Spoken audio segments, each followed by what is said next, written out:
네, 가족 불자 여러분 반갑습니다. 오늘 날씨가 무지하게 더웠죠. 내일 모레가 이제 말복이라 그러죠. 날씨가 상당히 덥습니다. 우리 가족들 건강 유념해서 생업에 종사하시고 또 일하시기 바랍니다.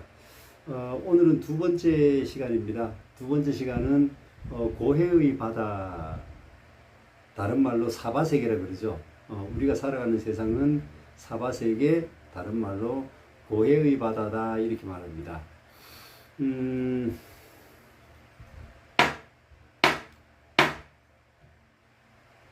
이 소리 들리죠?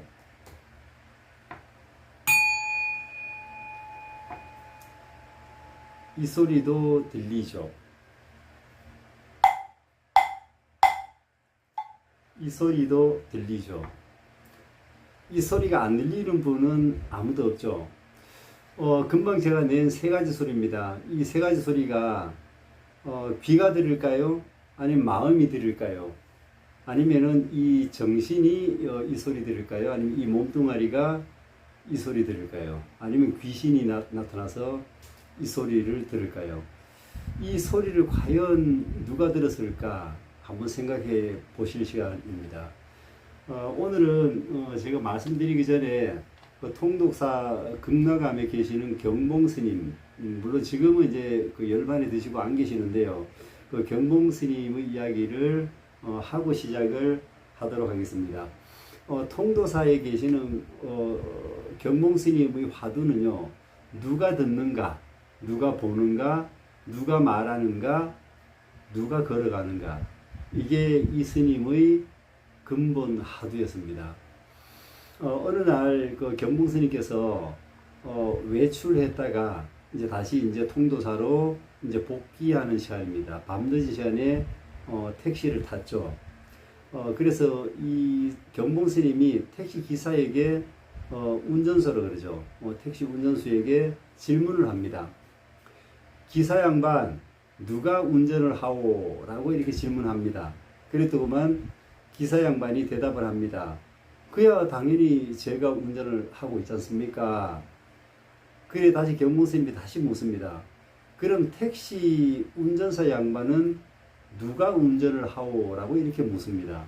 이 별 말 아닌데도 굉장히 중요한 말이죠. 우리 그 선의 세계에서는 굉장히 중요한 이 스님이 택시 기사에게 화두를 던진 거죠. 도대체 택시 기사는 누가 운전을 하는가? 당신은 도대체 누가 운전을 해서 가는가? 이게 질문입니다. 당연히 택시 기사는 맡길 수밖에 없죠. 저 양반이, 저 스님이, 노스님이 도대체 뭔 소리를 하는가 하고 이제 이렇게 되는 거죠. 우리 불자 입장에서 보면요, 택시 기사는 굉장히 큰 화두를 받은 거죠. 복 받은 거죠. 큰 스님한테 아주 훌륭한 그 화두를 받게 된 거죠. 결국은 운전수 기사는 누가 운전을 하는가, 이 말은 당신의 진짜 주인이 누구냐, 이렇게 직설적으로 물어보면 그런 거예요.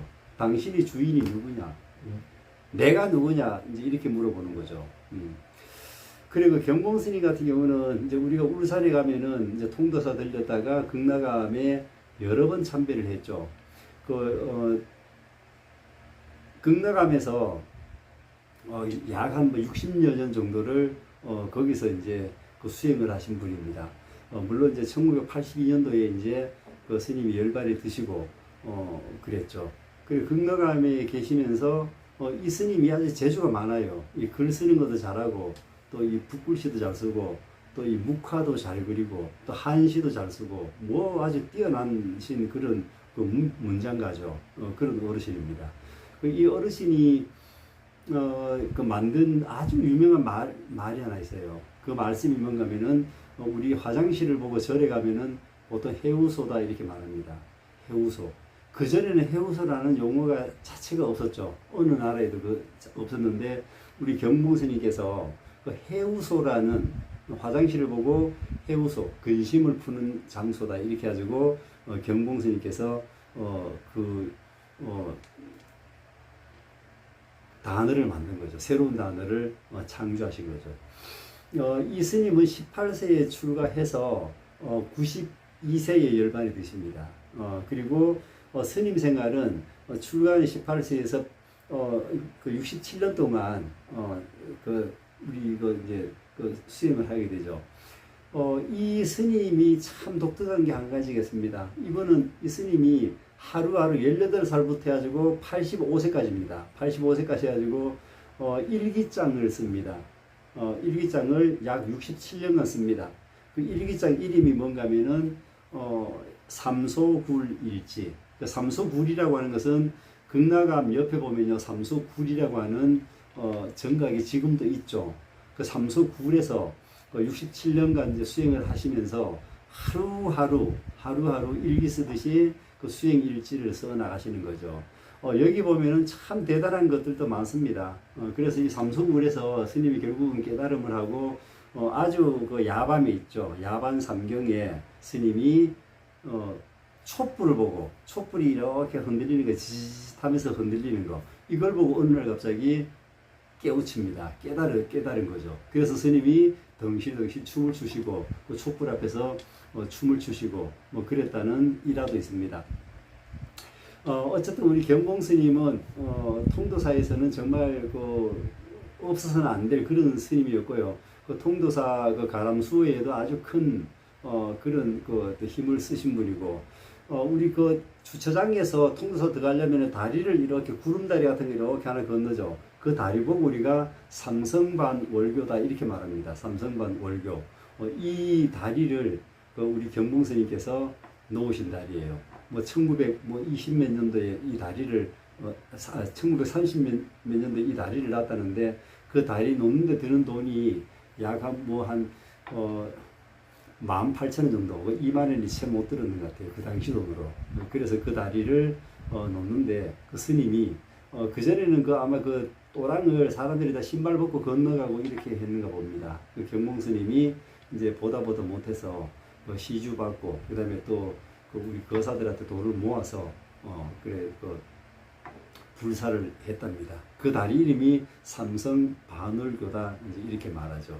그 다음에 그 극락호국선언도 우리 경봉 스님께서 불사를 하셨고요. 그래서 뭐 어쨌든 이 통도사 발전에는 굉장히 좀 많은 영향을 발휘하셨던 스님이다, 이렇게 보시면 됩니다. 이 경봉 스님이 1982년도에 열반이 됩니다. 그 열반에 드시기 전에 이제 임종이 가까워 오신 거죠. 임종이 가까워 오시니까 시자 명정 스님이라고 계셨답니다. 그 시자, 지금도 이제 통도사에서 계시겠죠. 그리고 그 시자 명정 스님을 부릅니다. 불러서 이제 이야기를 하는데, 명정 스님이, 시자가 우리 큰 스님이 이제 열반이 드실 때가 됐다라는 것을 직감을 하죠. 그래서 이제 경봉 스님에게 묻습니다. 뭐라고 묻는가 하면은, 스님이 가시고 나면은 스님이 모습을 어떻게 뵙겠습니까? 라고 이렇게 질문합니다. 스님이 가시고 나면은 스님의 모습을 내가 어떻게 뵙겠습니까? 이렇게 질문을 합니다. 그랬더구만 우리 경봉 스님이 잠시 동안 이게 침묵해서 있다가 한참 뒤에 대답을 합니다. 그 대답이 참 대단합니다. 야반 삼경에 대문 빗장을 만져보거라. 이렇게 대답합니다. 묻는 사람 말하고 대답하는 그 사람의 대답이 따로 놀아요. 어떻게 보면 우리 세간으로 보면 따로 놀죠. 근데 선의 선의 입장에서 보면은 대단한 대답이죠. 예. 그러니까 우리 시자승이, 명정 스님이 이렇게 이야기합니다. 스님 가시고 나면은 스님의 모습을 어떻게 뵙겠습니까? 라고 묻습니다. 그러니까 이제 우리 경봉 스님은 임종계가 되는 거죠. 열반 화두가 되는 거죠. 이 화두를 우리 명정 스님한테 던져주는 거죠. 야반 삼경에 대문 빗장을 만져보거라. 야반 삼경에 대문 빗장을 만져보거라. 이렇게 화두를 줍니다. 대답이 이거예요. 그리고 나서 이제 바로 열반에 드셨죠, 스님이. 그리고 야반 삼경에 이 빗장을 만져봐라, 이 말은 결국은 제가 이야기를 하면 안 될 것 같아요. 이거는 어쨌거나 이 어두운 밤 같은 이 세계, 이 사바 세계, 세속 세계죠. 이 사바 세계에서 네가 어둠에서 벗어나려면은 어떻게 해야 돼요? 문고리를 열고 들어가야 되는 거죠. 문고리를 잡고 열고 들어가야 되는 거죠. 그래야 열반의 세계로 갈 수 있고 깨달음의 세계로 갈 수 있다. 뭐 이렇게 봐야 되지 않을까 싶습니다. 물론 이제 이 화두기 때문에 이거는 뭐 정답은 없습니다. 정답은 없는데 이는 제 생각입니다. 제 생각. 천번 만번 우리가 절에 가서 뭐 이렇게 뭐 절에 가고 그다음에 그 책을 보고 경전을 읽고 해도 중요한 것은 이 깨달음이라고 하는 세계에 들어가려면은 그 반드시 문을 열어야 이 어두운 세계, 야반삼경이죠. 야반삼경에서 우리가 해탈하고 벗어날 수 있는 거죠. 야반삼경이라고 하는 것은 결국은 고통의 세계죠. 사바세계라고 하는 그 고통의 세계를 일컫는 말이다. 이렇게 보시면 됩니다. 우리 경봉 스님이 굉장히 온화하시고요. 내 사진을 이제 한번 열어봤어요. 한번요. 열어보니까 굉장히 그 소탈하신 그런 그 외모를 갖고 계시고 자상하시고 그런 또 청렴하고 검소하고 그렇게 우리가 생각하시면 될 것 같습니다.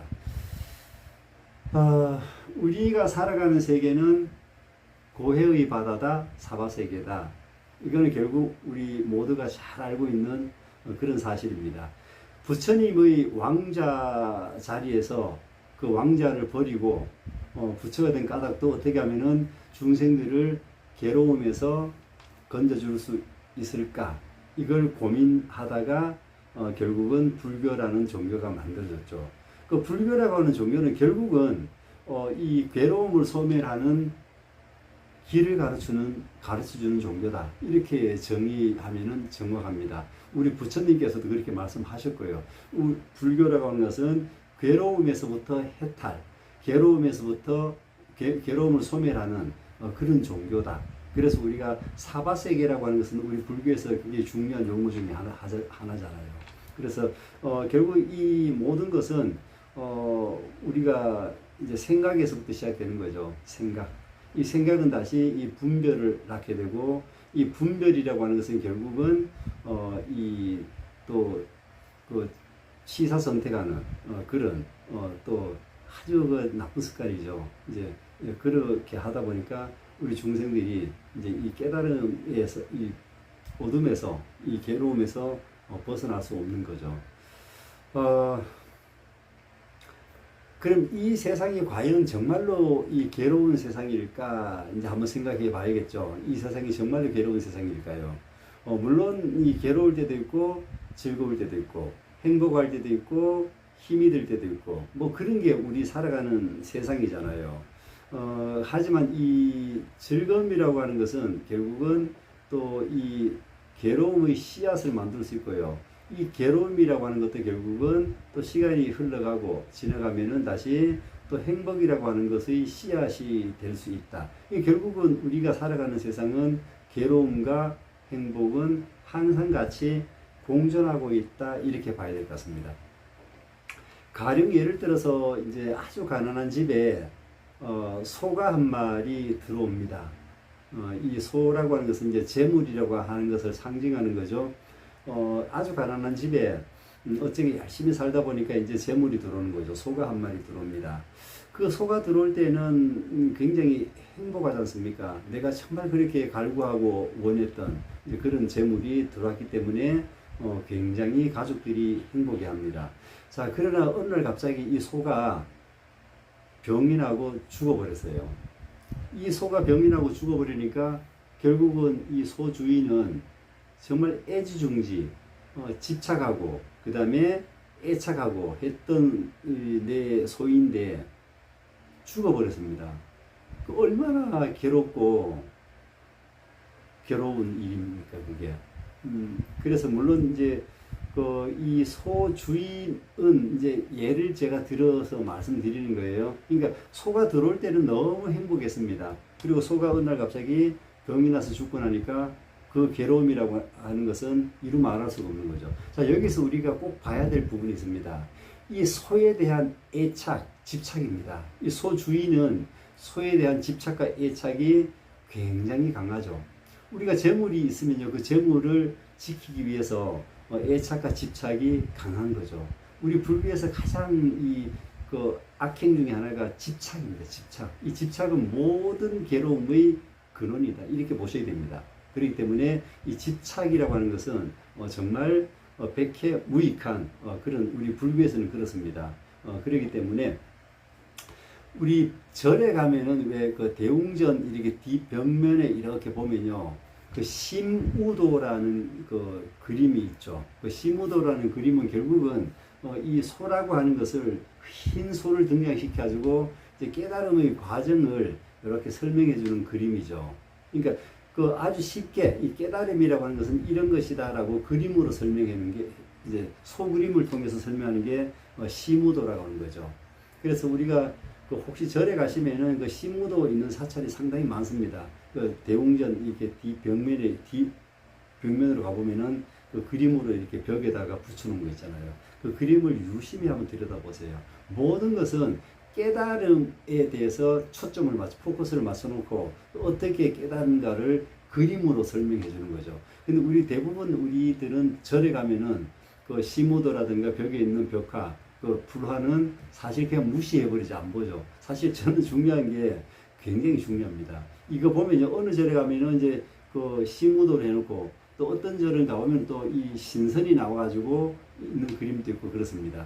어쨌든 그 모든 그림은 깨달음을 이루어가는 과정, 이것을 그림으로 알기 쉽게 설명해 놓은 거죠. 그러니까 이걸 자세히 그림을 생각하면서 보면은 그게 깨달음이라고 하는 게 이런 것이구나라고 답을 낼 수가 있는 거죠. 그렇습니다.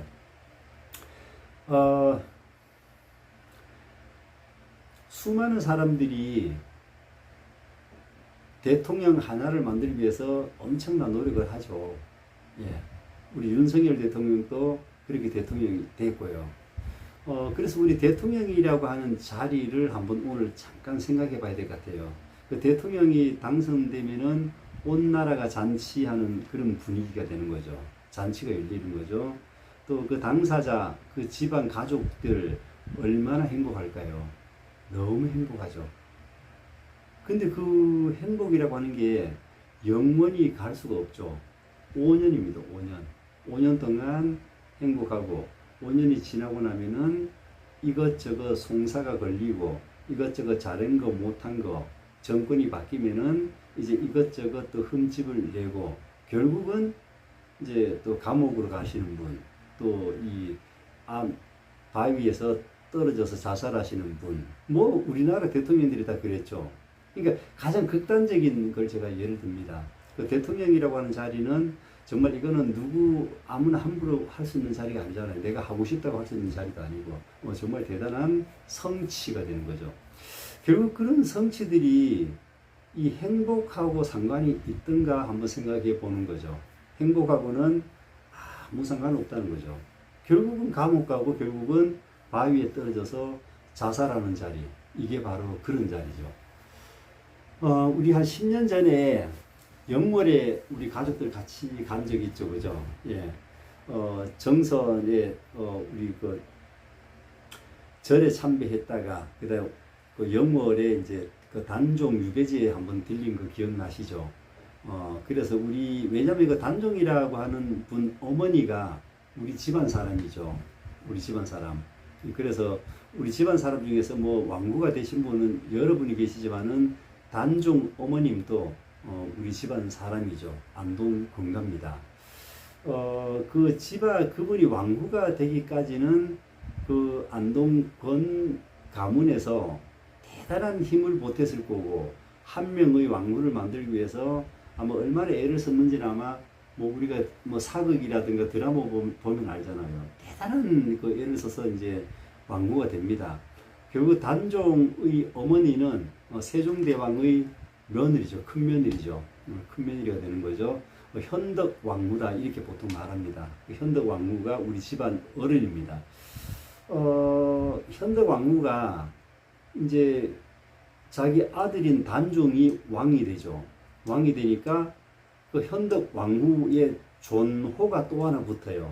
그러니까 이거는 이제 그 공이 있거나 또는 이제 이런 분들한테 존호를 다시 주는 거죠. 나라에서 그 존호를 뭐로 주는가 하면은 인효순해 현덕 왕후 이렇게 존호를 줍니다.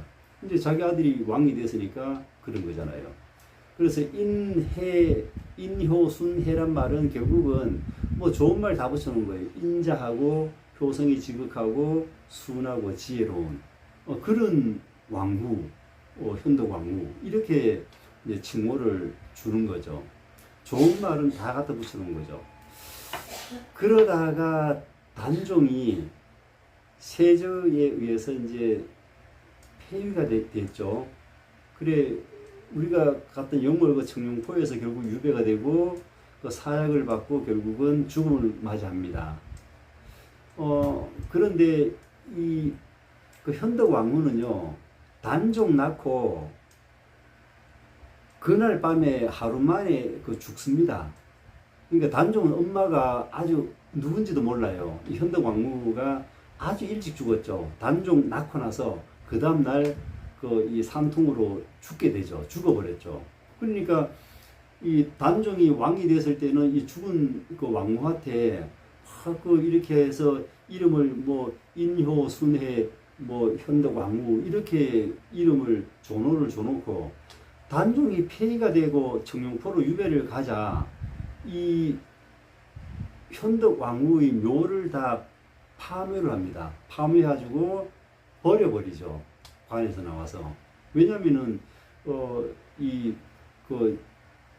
나라를 이렇게 한 우리 단종 어머니 이 사람 죄인이 같은 죄인이죠. 엄마도 죄인이 되는 거죠. 그래서 그 묘를 파서 버려버려요. 버려버리고 결국 오늘 지나가던 스님 한 분이 이제 시신을 다시 또 잘 풀숲에다 잘 이렇게 보관을 해둬서 그래 지금 물론 이제 또 현덕 왕후 그 묘가 이쪽 있기는 그래서 그걸 나중에 이제 다시 묘를 만들어서 이렇게 지금 묘가 이제 만들어진 거죠. 결국은 저는 그 이야기 들으면서 가슴이 좀 많이 아파요. 우리 이제 집안 어른이잖아요. 현덕 왕후가 우리 집안 어른인데 자기 잘못도 없고 결국 아들이 왕에서 폐위되니까 무덤까지 파가지고 시신을 그냥 버렸다는 소리를 들으니까 어떻게 보면 화가 치밀어 오르기도 하고 또 어떻게 보면은 또 이게 가슴이 좀 마음이 많이 좀 아리죠. 그래 여기서 우리가 한번 생각을 해봐야 돼요. 이 현덕 왕후라고 하는 게 우리 집안 나의 할머니이죠. 어떻게 보면은 나의 할머니죠. 그러니까 현덕 왕후가 나의 할머니가 아닌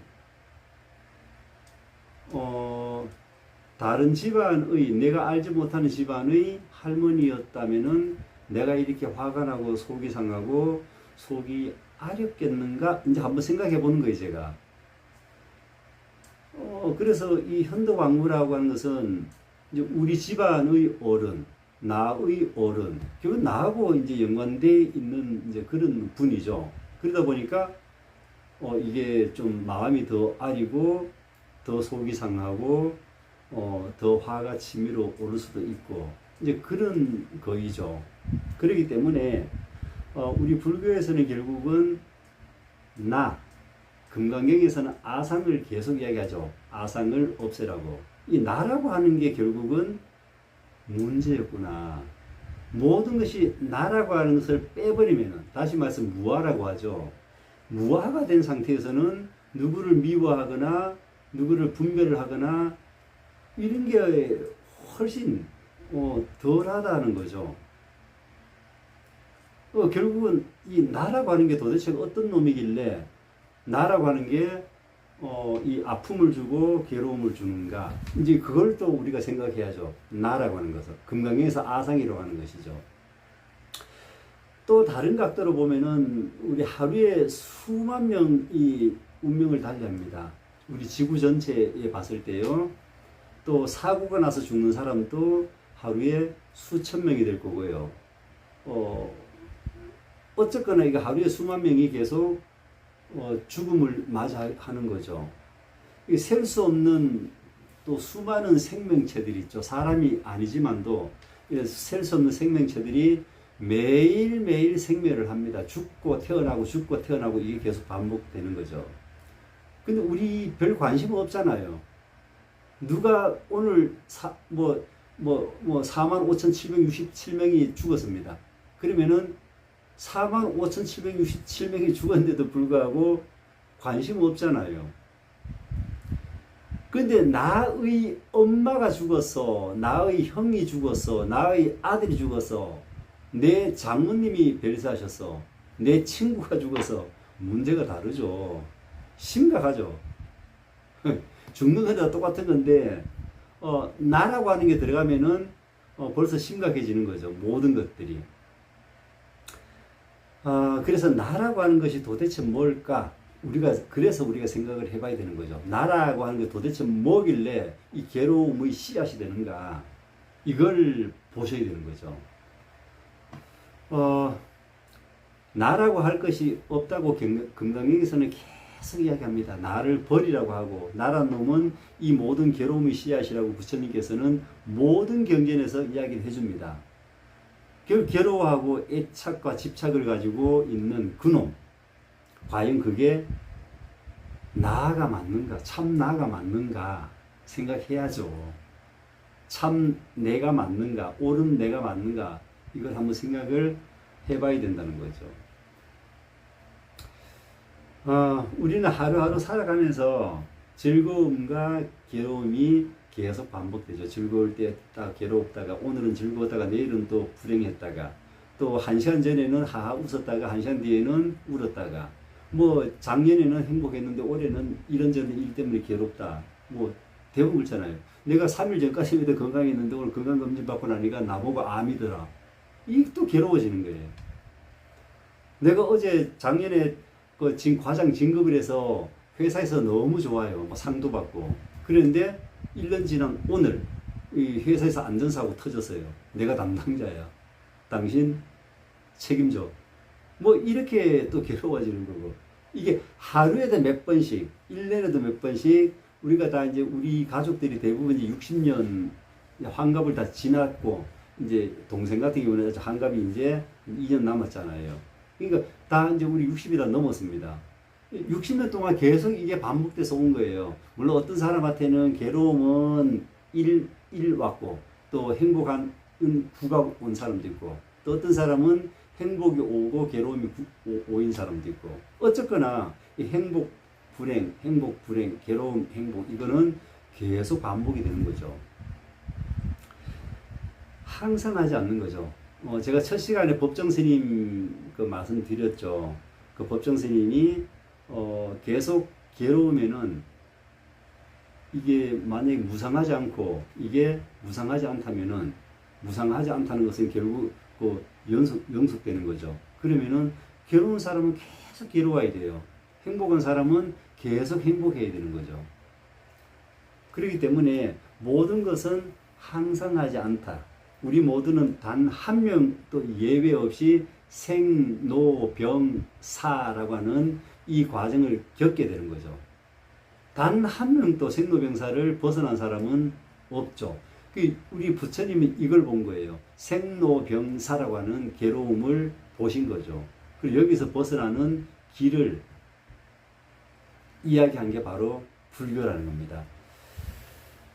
결국 그 무상하다, 영원하지 않더라. 모든 것은 무상하더라. 뭐 생명체도 무상, 이 우주 삼라만상의 모든 것이 무상하더라. 이게 부처님의 진리 중에 하나입니다. 나중에 우리가 그 사성제하고 팔정도 이야기할 때 다시 또 이 부분은 제가 좀 세심하게 다뤄서 말씀드리도록 하겠습니다. 어쨌거나 우리는 계속 바뀌어가는 거죠. 계속 바뀌고, 어제 다르고 오늘 다르고 계속 바뀌어가는 거죠.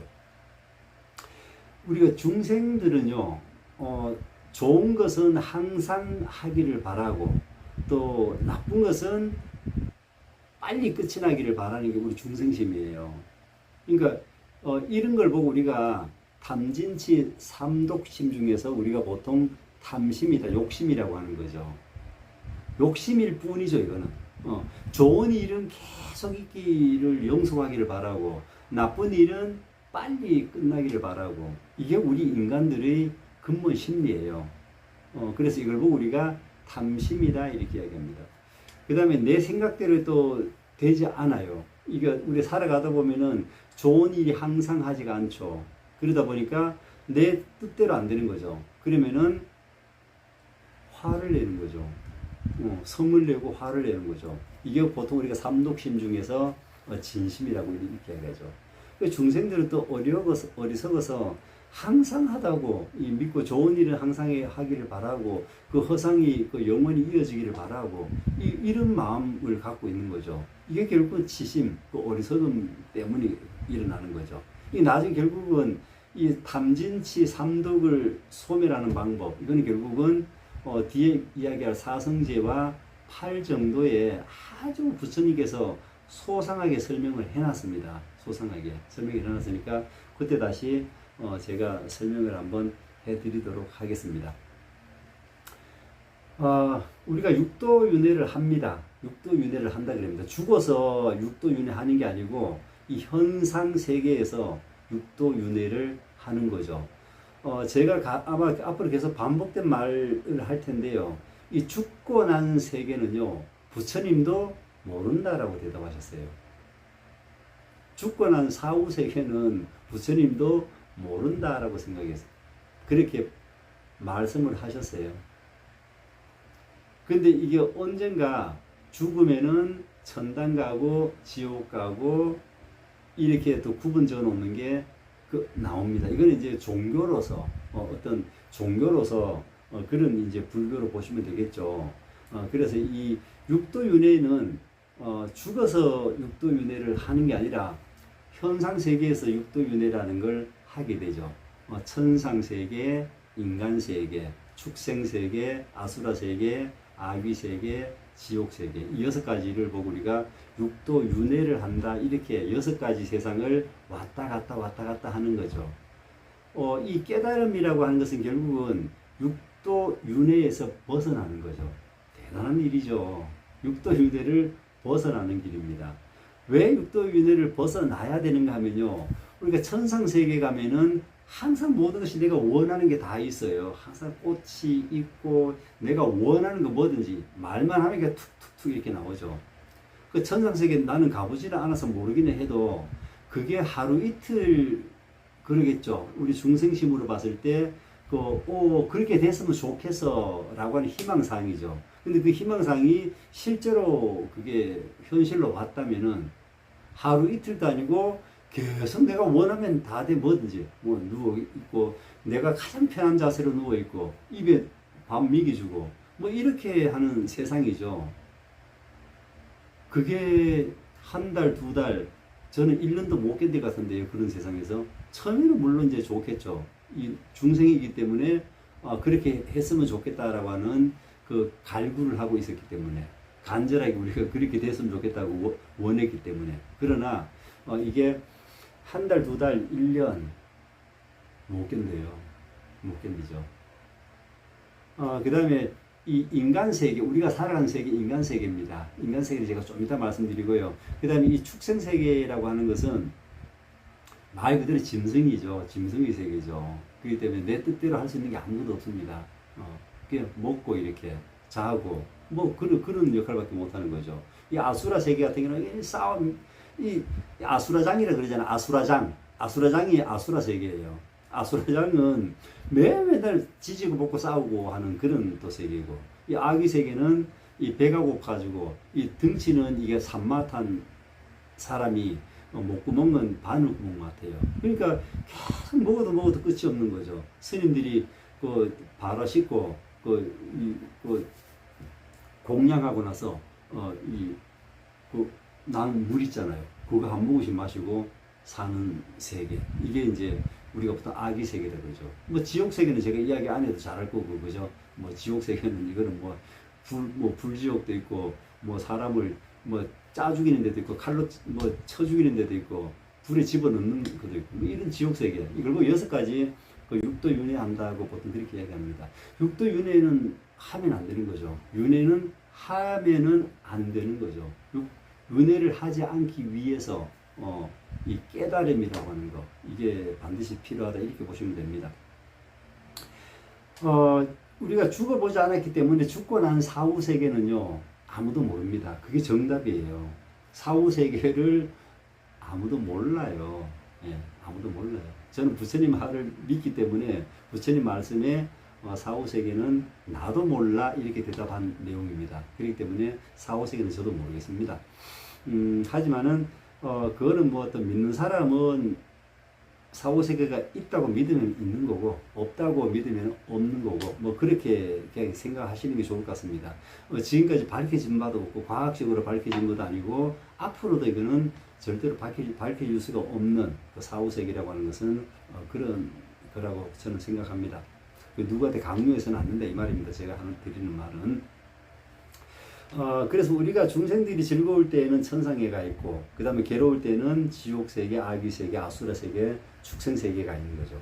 자, 그럼 유일하게 우리 인간세계 있잖아요. 인간세계라고 하는 것은 유일하게 괴로움만 존재하거나 즐거움만 존재하지 않는 세계, 괴로움과 즐거움이 공존하는 세계, 여기가 바로 우리가 살아가는 인간세계라는 거죠. 그래서 우리 선사들은 그렇게 옛날부터 이야기했습니다.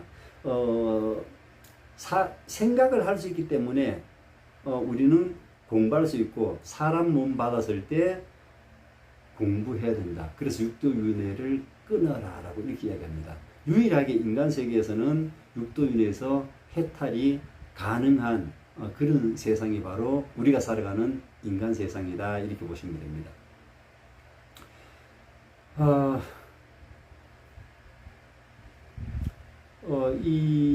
이제 오늘까지 해서 이제 제가 괴로움이란 거, 사바세계, 고통의 세계라는 것에 대해서 이제 중점적으로 제가 말씀드렸고요.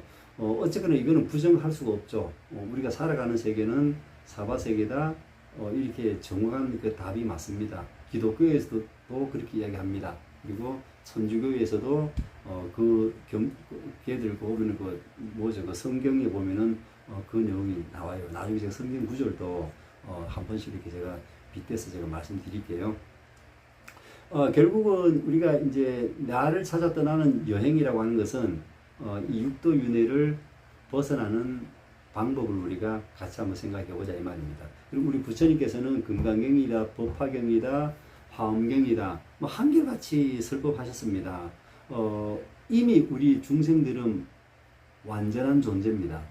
완전한 존재, 누구든 완전한 존재예요. 그래서 아무 문제 없는 존재라고 합니다. 그러나 우리 중생들은 또 이 소를 타고 소를 찾는 게 중생입니다. 물 속에 빠져서 또 물을 찾는 게 중생이고요. 이미 내가 법신인데도 불구하고 이 법을 찾아서 헤매는 게 바로 우리 중생의 모습이 아닌가 생각합니다. 그래서 이 너무 답답하니까 우리 성철 스님이 이야기하셨죠. 산은 산이요, 물은 물이요. 이게 하나도 안 되니까 성철 스님이 산은 산이요, 물은 물이요. 이렇게 이야기를 한 겁니다. 물론 그것도 이제 알아듣는 사람은 알아듣고 죽었다 깨어나도 이게 도대체 저 스님이 무슨 소리 하는지 알아듣지 못하는 사람은 평생 가도 알아듣지를 못하죠. 다시 한번 제가 정리해서 말씀드리면은 이 참나를 찾는다는 것은요, 이 괴로움에서 영원하게 해탈할 수 있는 길입니다. 그리고 오늘 행복하고 내일 불행하고 또 올해 행복하고 내년에 불행하고 이런 게 아니고 계속 마음이 조용하고 행복, 마음이 조용한 상태를 유지할 수 있는, 그리고 그 행복이 지속될 수 있는 그런 육도윤회하는 그런 행복이 아니고요. 육도윤회가 아니고 항상 이렇게 마음이 평온하고 조용하고 행복해질 수 있는 아무리 어떤 세계에서도 내가 감옥을 가서도 행복하고 내가 아주 땀을 흘리면서 힘든 일을 하면서도 그러고 내 재산을 모두 다 날려버렸어요. 어쨌거나 무슨 일이 있어서 내 재산을 모두 다 날려버려도 행복합니다. 이게 진정한 행복이죠. 재산 조금 축났다고 울고 짜고 내 몸에 조금 뭐가 달라붙었다 그래서 울고 짜고 이거는 행복이 아니죠. 그거는 행복이 아니죠. 거짓말나 가짜나 한테 너무 매달려서 시달릴 필요 없다 이 말입니다. 그래 우리 반야신경 끝날 때 보면 아재 아재 바라 아재 바라 승아재, 저는 이걸 항상 이게 생각을 합니다. 지금 제가 우리 가족 도반님들한테 이야기하는 것도 결국은 아재 아재 바라 아재 바라 승아재, 그러니까 가세 가세 우리 저 열반 언덕으로 나 혼자 가기 너무 아까우니까 같이 우리 가족 도반들이 모두 같이 열반의 언덕에 갈 수 있었으면 하는 그런 바람입니다. 예, 오늘 제가 드릴 말씀은 여기까지고요. 다음 시간에는 또 이제 또 다른 내용 가지고 또 우리 가족님들께 도움이 될 수 있는 그런 말씀을 저는 올리도록 하겠습니다. 네, 고맙습니다.